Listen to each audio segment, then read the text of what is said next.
तो दोस्तों, एक और नया दिन और मैं बलजीत परमार हाजिर हूँ एक नई कहानी, नया किस्सा लेकर।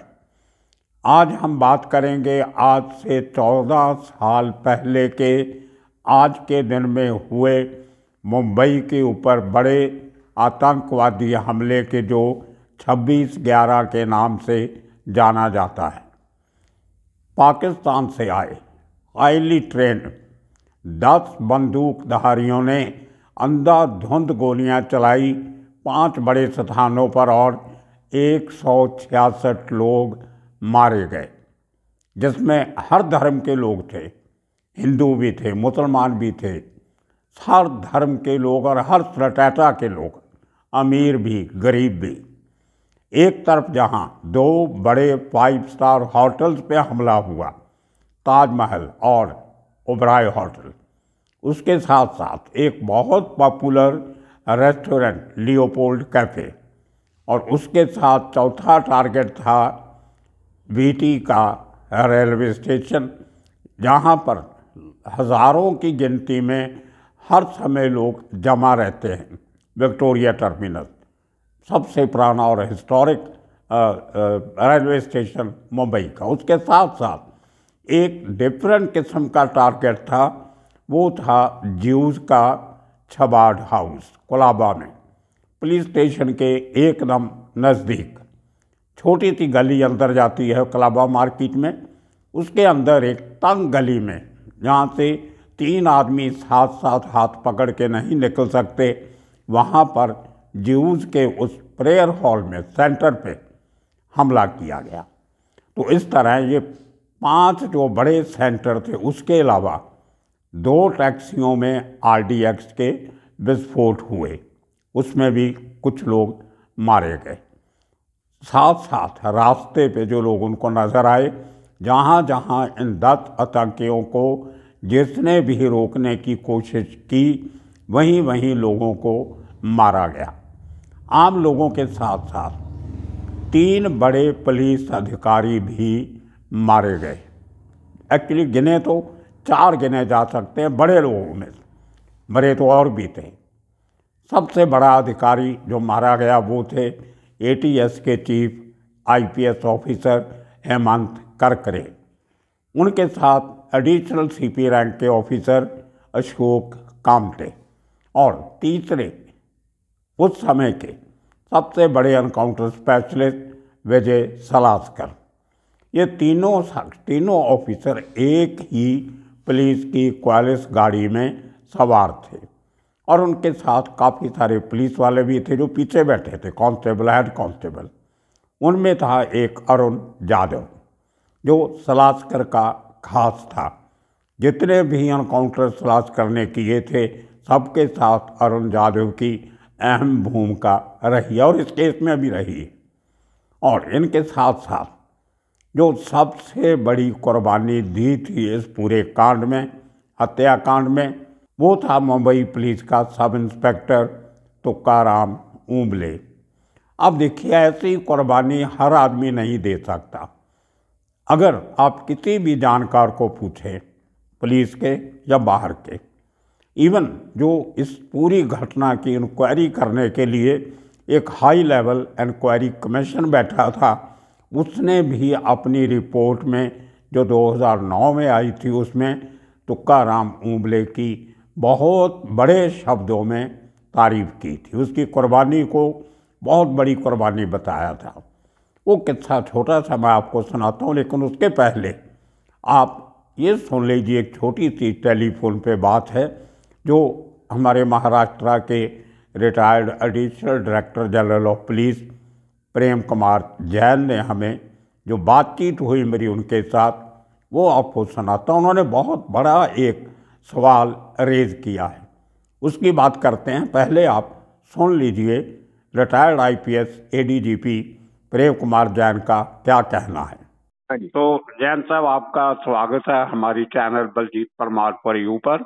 आज के स्पेशल एपिसोड जो हम 26/11 पे बना रहे हैं, उसमें खास तौर पे एक शख्स जिसने बहुत ही बहादुरी का काम किया। आपने आज एक मैसेज भी छोड़ा है WhatsApp पे अपने दोस्तों के लिए, क्या आप थोड़ा सा तुकाराम ओम्बले के रोल पे कुछ बताएंगे? Being a senior police officer और आपको पूरा ज्ञान है इन सब बातों का, कुछ उस अमर शहीद, अगर उसको कहे तो बुरा नहीं होगा, तुकाराम ओम्बले की बात करेंगे आप प्लीज। आपके पास क्या कहना चाहेंगे उसके बारे में? बजीर जी, धन्यवाद अपने चैनल पे मुझे बुलाने के लिए। मैं इतना ही कहना चाहूंगा कि उस व्यक्ति की, उस शख्स की, उस बहादुर इंसान की को हम जितना दिल से धन्यवाद करें, जितना उसको याद करें, जितनी उसको श्रद्धांजलि दें, उतनी कम होगी। क्योंकि वो एक शख्स था, जब ये कसाब और उसके साथ वाला जो साथी था, वो दोनों की गाड़ी मेरीन ड्राइव के ऊपर आके रुकी, जहाँ पे इनका चौकी पॉइंट लगा हुआ था। तो गाड़ी थोड़ी देर पहले रुक गई, उसके बाद में उनको वापस जाने के लिए भी जगह नहीं थी, तो वो उस गाड़ी में आगे बढ़े और अजमल कसाब उसमें AK-47 लेके बैठा हुआ था। तो जैसे ही ये चेकिंग करने के लिए आगे बढ़े, तो उसमें ओम्बले, तुकाराम ओम्बले आगे बढ़ा, तो उसने AK-47 की बैरल बाहर निकाली और पूरी की पूरी जो मैगजीन थी वो ओम्बले के पेट में और छाती में खाली कर दी। लेकिन उस बहादुर इंसान ने उसकी बैरल पकड़ ली और उसको छोड़ा नहीं, जिसकी वजह से वो लोग घबरा गए। इतने में बाकी लोगों ने फायरिंग करी, तो उसमें जितने अंदर लोग थे वो जख्मी हो गए। तो उस एक आदमी की शहादत की वजह से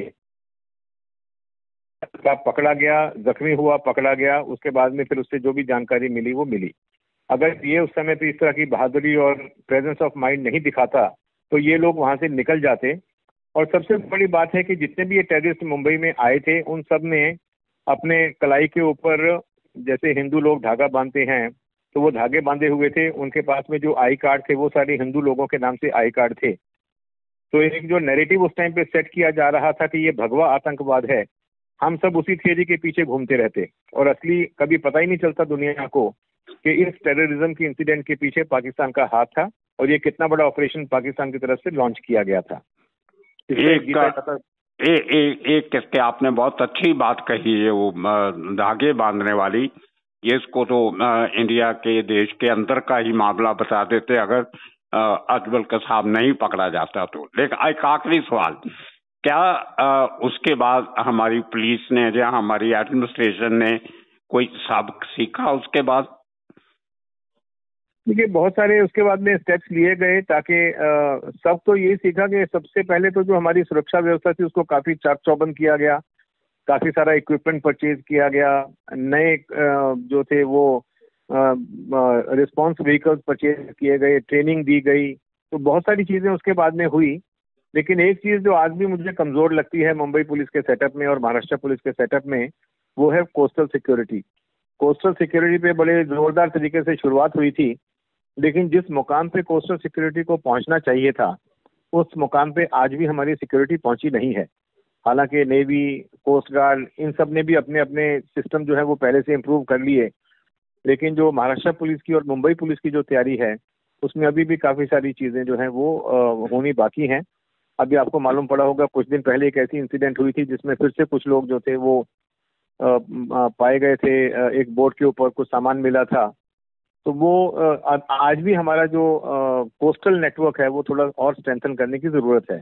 आपका इशारा कहीं जो महाराष्ट्र पुलिस की मेरीन पुलिस बनी थी, मेरीन पुलिस स्टेशन बने थे, उनमें लगता है कोई खास सुधार अभी तक पे नहीं हुआ। देखिए, मेरीन पुलिस स्टेशन के अलावा जो कोस्टल पेट्रोलिंग के लिए जो हमने साजो सामान लेना था, जो उसकी रख रखाव करना था, जो उसको इम्प्रूव करना था, वो काम थोड़ा सा ढीला पड़ रहा है। बाकी जो है वो काफ़ी, जैसा मैंने बताया, बहुत सारी चीज़ें ली गई, बहुत सारी तैयारी की गई, क्विक रिस्पांस टीम बनाई गई, वो सारी चीज़ें आज भी हैं। तो हमारा रिस्पांस उस तरह की इंसिडेंट में आज पहले से कई गुना अच्छा होगा। ओके। लेकिन ये कमी अभी, अगर कोस्टल सिक्योरिटी में जो कमी है वो आज थोड़ी निकाल दी जाए, तो रिस्पांस और भी अच्छा और इन चीज़ों को प्रतिबंधित किया जा सकता है। आज की तारीख में प्रतिबंध करना ज़्यादा इम्पोर्टेंट है, क्योंकि अगर एक इंसिडेंट होता है तो उसके पीछे 99 इंसिडेंट हम लोग प्रिवेंट करते हैं, इसलिए एक इंसिडेंट कहीं कहीं हो जाता है। मतलब प्रिवेंशन के ऊपर ज्यादा जोर दिया जाए, आपका कहना है? प्रिवेंशन के ऊपर ज्यादा जोर दिया जाना चाहिए जी। ठीक है जैन साहब, आपसे बात करते रहेंगे। बहुत बहुत शुक्रिया हमारे दर्शकों के इस बात करने का। तो सुना आपने कितनी बड़ी बात जैन साहब ने कही है। अगर वो शख्स जिसका वो जिक्र कर रहे हैं अजमल कसाब, वो जिंदा नहीं पकड़ा जाता तो आज तक शायद इस केस की गुत्थी कभी नहीं सुलझती। 10 लोग बहुत बड़ी ट्रेनिंग देके पाकिस्तान से भेजे गए और इतनी बड़ी तैयारी की गई। उनके पास इतने हथियार थे जिनको नॉर्मली उठाना हर आदमी के बस का रोग नहीं है। 10-10 किलो RDX सेपरेट, एक बड़ा हथियार AK-47 और उसके साथ छोटे हथियार, साथ साथ सैकड़ों गोलियां हर आदमी के पास और हैंड ग्रेनेड हर आदमी के पास। एक पूरा समझिए 20-25 किलो का पिट्ठू जिसको कहते हैं आर्मी की भाषा में, जो कमांडो अपने कंधों पे या कमर से बांध के लेके जाते हैं, उस किस्म की पूरी कमांडो यूनिफॉर्म में कमांडो की ट्रेनिंग लेके पाकिस्तान से आए और उस ट्रेनिंग में अंडर वाटर रहने का और डिफरेंट जो सीजनल कंडीशन होती हैं, वेदर कंडीशन, सर्दी गर्मी, और साथ भूखे रहने का, अगर कहीं कोई ऐसी बात बन जाती है कि खाने को नहीं मिलता तो भूख मिटाने के लिए ख़ास किस्म की गोलियां, ड्राई फ्रूट और उसके साथ सप्लीमेंट्स वगैरह टैबलेट्स की शेप में, ताकि आपको कोई कमज़ोरी ना लगे। और साथ में ये भी शक किया जा सकता है कि कुछ नशे की कुछ गोलियां या एलिमेंट भी होगा, क्योंकि वो लोग जब पूरा एक्ट कर रहे थे तो एक ट्रांस में, जुनून में कर रहे थे। जो बड़े लंबे समय तक ऑपरेशन चला, 3 दिन तक ताजमहल होटल में, इतनी देर बिना खाए पिए, बिना सोए, अलर्ट रह के, जो उन 2 लोगों ने, 2 और 2 4 जो ताज में घुसे थे अलग-अलग एंट्रेंस से, उन्होंने जो इतनी लंबी जो एक मुकाबला किया हमारी फोर्सेस का, उससे एक ही बात सामने आती है कि उनको कितनी बड़ी ट्रेनिंग दी गई होगी और कितने लंबा समय ट्रेनिंग दी गई थी। और वही नहीं, और उनको ये बोला गया था कि किसी हालत में भी जिंदा हाथ में नहीं लगना है। अब इस पूरी पाकिस्तान की ISI LET का जो ऑपरेशन था, उसको भारत के अंदर का ऑपरेशन बनाने के लिए जो साजिश रची गई थी, उसका खुलासा अगर तुकाराम ऊंबले उस शख्स को नहीं पकड़ता जिंदा, तो अजमल कसाब को जिंदा नहीं पकड़ता, तो शायद कभी सच्चाई सामने नहीं आती। 10 के 10 लोगों को उनके जो कलाई होती है, हाथ के ऊपर का हिस्सा, वहाँ पे रंगदार धागे बांधे हुए थे, जैसे हमारे आम यूथ जो हैं वो मंदिर में जाके या किसी पवित्र दिन वो रंगदार धागा बांधते हैं, ताकि वो ऐसा लगे कि वो लोग हिंदू लोग थे। और उसके साथ साथ कर्नाटका से, आंध्र प्रदेश से इन लोगों के आइडेंटिटी कार्ड बनाए गए थे जो हिंदू नाम पर थे। कोई साउथ इंडियन हिंदू, कोई नॉर्थ इंडियन हिंदू, इस किस्म के हिंदू नाम सरनेम से आई कार्ड हर आदमी की जेब में था। आप अंदाज़ा लगा के सोचिए, जैसे कि जैन साहब ने कहा कि अगर वो 10वां जो आदमी अजमल कसाब भी मारा जाता तो आज तक यही इंक्वायरी चलती रहती कि ये 10 लोग कौन थे, जिन नाम से उन्होंने नाम, बाप का नाम, एड्रेस, रहने का पता, इस किस्म के जो सबूत उसमें जो थे, डाटा जो था उन आई कार्ड्स में, आइडेंटिटी कार्ड्स में, उनको लेके कितने लोगों की परेशानी बढ़ती, कितने लोगों से पूछताछ होती, बहुत से लोगों को मार खानी पड़ती, और शायद कहीं ना कहीं कुछ नकली लोगों को पुलिस वाले पकड़ भी लेते कि आपने ही ये काम करवाया है, और केस आज तक चलता रहता। तो ये एक बहुत बड़ी साजिश थी जिसका अंदाज़ा एजेंसीज को था। मज़ेदार बात यह है कि इतने बड़े सिक्योरिटी अलर्ट आने के बाद भी पुलिस इस हादसे को नहीं रोक सकी। ये सब बातें करेंगे थोड़ी देर में, लेकिन पहले वो पूरा वाक़या आप एक बार सुन लीजिए। तुकाराम ऊंबले ने कैसे इस शख्स को पकड़ा। इस किस्म की कुर्बानी आम आदमी नहीं दे सकता।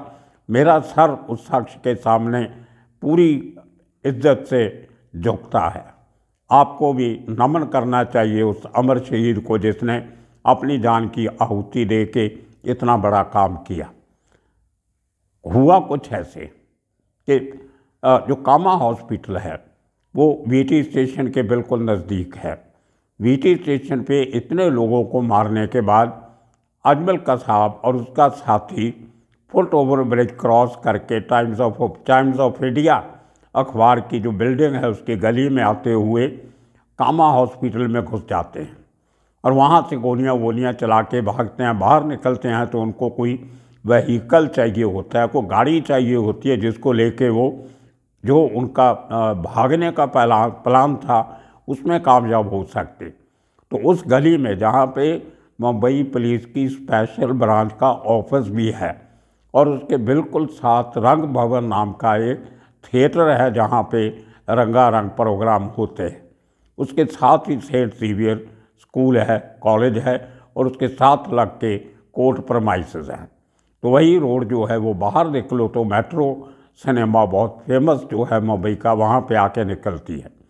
तो कामा हॉस्पिटल में इनका मुकाबला होता है सदानंद दाते जो उस समय एडिशनल सीपी थे। उनकी एक टीम इनका पीछा करते हॉस्पिटल में घुसती है, इनसे मुकाबला होता है जिसमें हैंड ग्रेनेड फेंका जाता है और सदानंद दाते इंजर्ड होते हैं। एक आईपीएस ऑफिसर ज़ख्मी होता है और साथ में और लोग ज़ख्मी होते हैं, लेकिन हॉस्पिटल में नुकसान कम होता है क्योंकि इनको ये आशा नहीं थी, उम्मीद नहीं थी कि हमें वहाँ पे घेरा जा सकता है, नहीं तो मरीज बेचारे क्या करते आप अंदाज़ा लगा सकते हो। जैसे ही कामा हॉस्पिटल में निकलते हैं तो एक इनको सरकारी गाड़ी नज़र आती है जो महाराष्ट्र शासन की थी और वो आईएएस ऑफिसर एक बहुत बड़े हमारे थे वहाँ पे महाराष्ट्र के भी तो रिटायर हो गए, भूषण गगरानी, उनकी गाड़ी थी। वो देख लेते हैं कि जो फायरिंग हो रही है तो जहाँ पे वो खड़े थे वहीं छिपके खड़े रहते हैं, अपनी गाड़ी के पास नहीं आते, लेकिन गाड़ी लॉक थी। तो इन लोगों ने कोशिश की वो गाड़ी खोलने बोलने की नहीं खुली तो एक गली में घुस जाते हैं जिस गली का मैंने जिक्र किया स्पेशल ब्रांच के पास, रंग भवन के पास वाली गली। वहाँ पे इनको सामने से आती हुई एक पुलिस की गाड़ी नज़र आती है जिसमें हेमंत करकरे बैठे होते हैं आगे, साथ में इनके अशोक कामते एडिशनल सीपी रैंक के ऑफिसर, बड़े तकड़े निशानेबाज थे। हेमंत करकरे ये एटीएस के चीफ थे और इनके साथ विजय सलास्कर गाड़ी चला और उनके साथ पूरा स्टाफ सलास्कर का पीछे वाले पोर्शन में बैठा था। अब देखिए ये तीनों ऑफिसर इतने सिंसियर थे कि जब इनको पता चला कि मुंबई पे इस किस्म का हमला हुआ है तो विजय सलास्कर गोरेगांव में अपने घर में खाना खा रहे थे रात के 9 साढ़े 9 बजे के करीब। वहाँ से वो निकलते हैं, बस 9:30 के बाद 10 बजे की बात होगी जब ये बात फैलनी शुरू हुई, क्योंकि 9:48 पे पहला वायरलेस मैसेज आता है जो अटैक लेओपार्ड कैफ़े पे होता है और 9:59 समझो 10 बजने से 1 मिनट कम वीटी स्टेशन पे अटैक हो जाता है और इन बिटवीन ताज और ओबराय होटल पे और छबाड़ हाउस पे अटैक हो जाता है। तो टोटल समझिए 48 से 59 11 मिनट में 5 जगह पे बाहर से आए लोग 2-2 की टीम बना के पहुँच जाते। ये बहुत बड़ा सिंक्रोनाइज्ड ऑपरेशन था, इतना प्रिसाइजली टाइमिंग के हिसाब से किया गया कि मुंबई पुलिस को रिएक्ट करने का कोई मौका ही नहीं मिला। एक जगह की तरफ जाते थे तो खबर दूसरी जगह से आ जाती थी, टीम जो थी सब कंफ्यूज हो गई पुलिस की। इन सब का ब्यौरा जस्टिस मिस्टर प्रधान कमेटी जो बनाई गई थी उन्होंने दिया अपनी रिपोर्ट में, उसकी बात भी करेंगे। तो जैसे ही ये खबर फैलती है तो विजय सलास्कर अपने घर से खाना छोड़ के अपनी टीम लेके इस जगह पहुंचते और जहां पहुंचते उनको मैसेज मिलता है कि उस गली में जो गाड़ी थी हेमंत करकरे वो दादर में अपने घर में खाना खाने की तैयारी कर रहे थे, वो भी खाना छोड़ के भागे अपनी गाड़ी और अपनी गन लेके। तीसरे अशोक कामते वो वहाँ से काफ़ी दूर चैम्बूर में एक जिम खाना में बैठे थे खाना खाने की तैयारी में, वो भी वहाँ से अपनी टीम लेके निकलते हैं। ये दोनों की गाड़ियां कहीं और खड़ी होती हैं, यानी चलते चलते जगह का मुआयना लेते लेते वायरलेस के थ्रू विजय सलास्कर को पता चलता है तो दोनों को अपनी गाड़ी में बैठा लेता है। लेकिन जैसे ही ये लोग उस गली में आते हैं, इनके सामने खड़े होते हैं ये दोनों लोग। इस्माइल, उसका एक का नाम इस्माइल मोहम्मद था शायद कुछ, और दूसरा अजमल कसाब, जो जिसका किस्सा आप सबको मालूम है, नेट पे पूरी डिटेल अवेलेबल है। तो इन दोनों को वो देखते हैं। इसके पहले ये रिएक्ट करते, इन दोनों ने अंधाधुंध गोलियां चलाई और तीनों को मार दिया। उनके शरीर को गाड़ी से निकाल के रोड पे रख के, और जो पीछे लोग थे उनको भी गोलियां लगी, उसमें काफ़ी लोग मरे। लेकिन अरुण यादव ने, जिसको गोलियां लगी थी, उसने मरने का ड्रामा किया और लाशों के नीचे लेटा रहा, किसी को पता नहीं लगने दिया कि वो जिंदा है। तो इन सब मरे हुए लोगों को जो पीछे बैठे थे, मरे हुए समझ के गाड़ी लेके उनकी चला के ये लोग मेट्रो सिनेमा के पास जो लोग खड़े थे, पुलिस वाले थे, वहाँ पे फायरिंग करते हैं और वहाँ से चलते चलते ओबराय होटल की बैक साइड में पहुँच जाते हैं।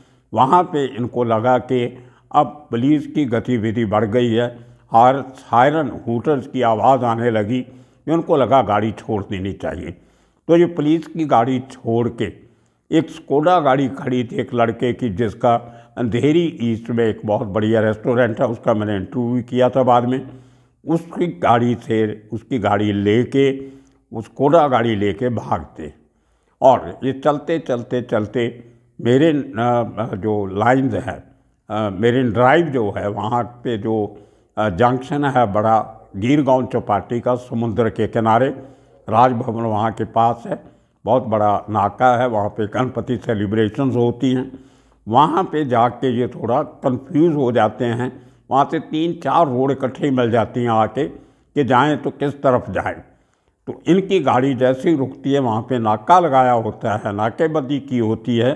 वहाँ वहाँ का गिरगांव का जो पुलिस स्टेशन की यूनिट थी, जिसमें शहीद तुकाराम ऊंबले शामिल था। तो जैसे ही ये गाड़ी को घेर के उनको वार्निंग देते हैं कि आप बाहर निकल आइए हाथ खड़े करके, तो अंदर से AK-47 से धुआंधार फायरिंग शुरू करता है अजमल कसाब। दूसरी तरफ से जो पुलिस फायरिंग होती है उसमें दूसरा आदमी मारा जाता है, लेकिन अजमल कसाब की फायरिंग चालू रहती है।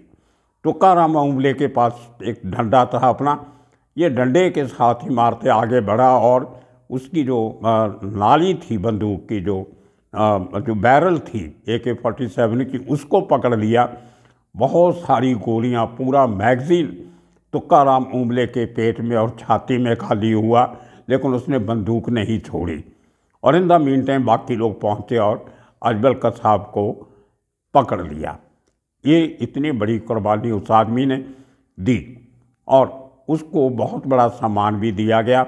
उसकी यादगार उसी जगह पे बनाई गई है, और मुंबई प्रेस क्लब के बाहर BT जो म्युनिसिपल कॉरपोरेशन का ऑफिस है, उसके सामने यादगार भी बनाई गई। तो ये तुकाराम ऊंबले की कहानी। और जाते जाते आपको बता दें कि जो प्रधान कमेटी बनी थी इसकी जांच पड़ताल करने के लिए, उसमें बड़े हैरानीजनक खुलासे हुए। ऐसा नहीं कि पुलिस को पता नहीं था हमला होने वाला है। इंक्वायरी कमीशन ने अपनी रिपोर्ट में लिखा है कि हमले के तकरीबन 2 साल पहले से इस किस्म की जानकारी सेंटर से महाराष्ट्र को आ रही थी कि ओबराय होटल और ताज होटल जो है, और साथ में जो बड़े ऑफिस हैं सरकारी, वो टेररिस्टों के निशाने पर हैं। लेकिन ये अंदाज़ा किसी को नहीं था कि टेररिस्ट पानी के रास्ते, समुद्र के रास्ते पाकिस्तान से आएंगे। वो खैर चलता रहा, लेकिन 2008 के 26/11 से 2 महीने पहले एक बड़ा अलर्ट आता है, जिसमें फिर कहा जाता है कि पक्की जानकारी आई है LIT मुंबई में ताज, ओबराय, VT स्टेशन और लियोपोल्ड कैफ़े का भी नाम लिया जाता है, वहाँ पे हमला कर सकते। देखिए कितनी पुख्ता जानकारी थी। ये 4 जगहों के नाम सेंट्रल गवर्नमेंट की अलर्ट में लिखे हुए हैं, लेकिन चबाड़ हाउस का नाम नहीं था।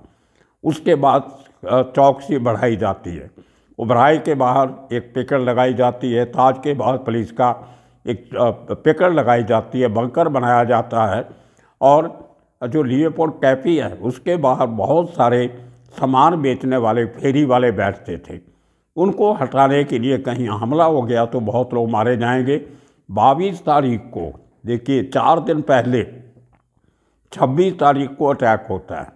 22 तारीख को वहाँ के डीसीपी नगरे पाटिल और म्यूनसिपल कमेटी के अधिकारी तकरीबन 86 फेरी वालों को उस फुटपाथ से हटा देते हैं।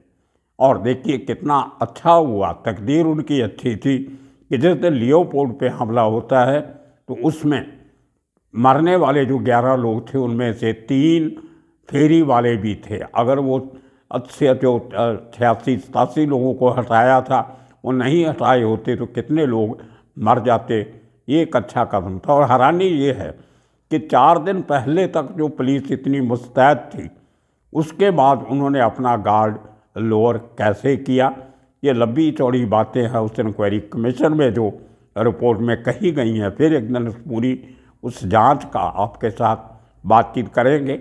लेकिन जो कमीशन ने रिपोर्ट दी उसमें 3 ऑफिसर्स का गुणगान किया गया है। पहले तुकाराम ओंबले, दूसरा अरुण जाधव। उसका इसलिए कि जब उसको गाड़ी में मरा हुआ पाके ओबराय के पास छोड़ गए थे ये आतंकी, तो उसने बाहर निकल के एक वायरलेस सेट उठा के कंट्रोल को इन्फॉर्म किया कि ये वो लोग स्कोडा गाड़ी लेके भागे हैं, इनको पकड़ा जाए। ये उसने बहादुरी का काम किया। उसने अपने हॉस्पिटल जाने की परवाह नहीं की, पहले अपने पुलिस कंट्रोल रूम को लेटेस्ट डेवलपमेंट से इन्फॉर्म किया। और तीसरी तारीफ उस कमीशन ने की है उस समय के जो जॉइंट सीपी थे राकेश मारिया की, जिन्होंने कंट्रोल रूम में बैठ के पूरे ऑपरेशन में बहुत बड़ा योगदान डाला। तो दोस्तों आओ एक बार फिर याद करते हैं 26/11 के हीरो तुकाराम ओंबले को।